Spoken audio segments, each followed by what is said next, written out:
Good morning.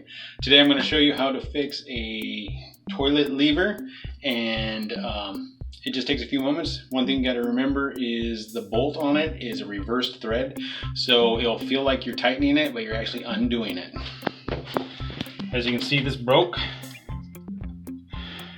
and as you can see, looks like I'm tightening it, but it's coming undone.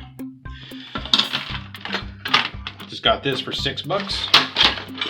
I'll tell you what, do not hire a plumber to do this. It costs $6 and roughly about 30 seconds. All right, and you take the chain. And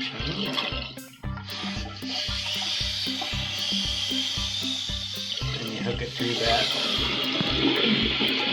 loop right there. Woohoo! And it is fixed. Remember, anything can be fixed. Almost anything. Smash that bell and hit that like button and subscribe. Have a wonderful day.